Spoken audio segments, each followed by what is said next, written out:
Everyone thinks Stranger Things is fiction.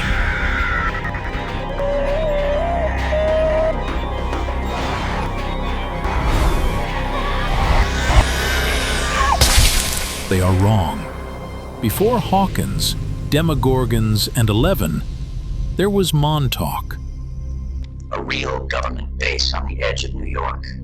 In the legend that survived, secret experiments unfold under Camp Hero.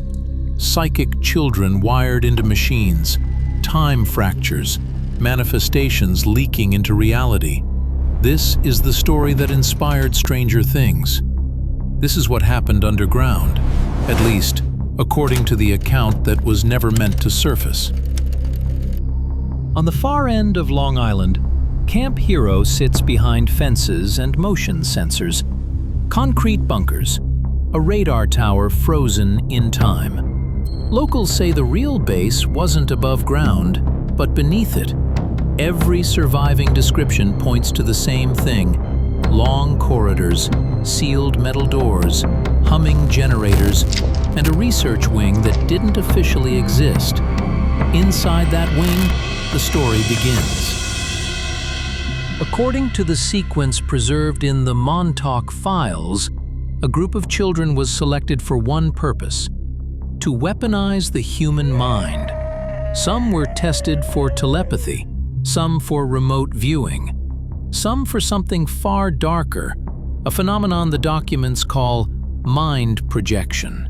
And then there was one child whose abilities eclipsed all others, a boy named Duncan. When Duncan entered the underground labs, things began to change. Lights flickered. Metal groaned. Researchers reported pressure drops, as if the room itself was reacting to him. This is where the surviving accounts converge. Duncan's thoughts didn't stay inside his head. They pushed outward, into the world. In the heart of the facility stood a machine known simply as the chair.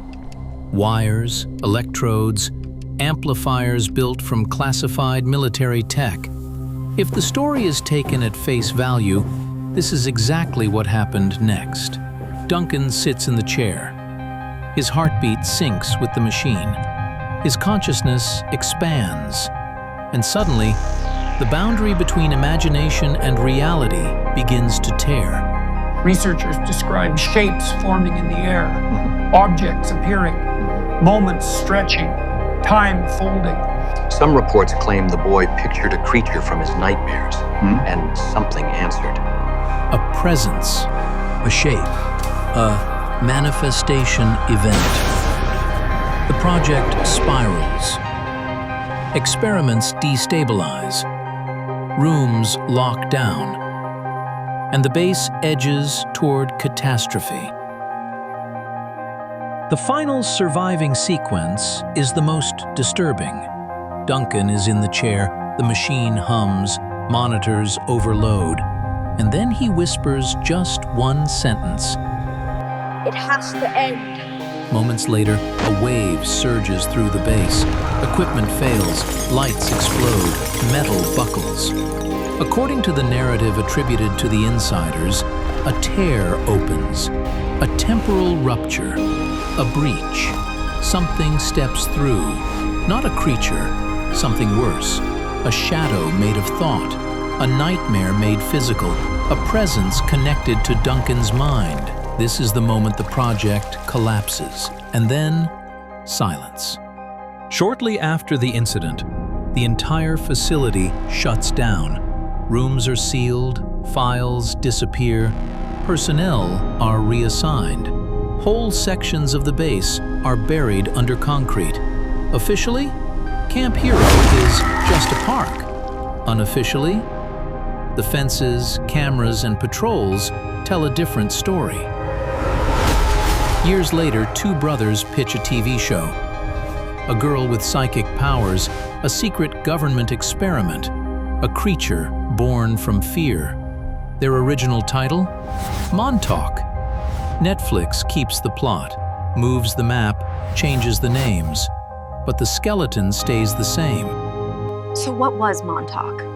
A distorted memory? A hoax? A cover story for something stranger? Or a truth buried beneath decades of engineered silence?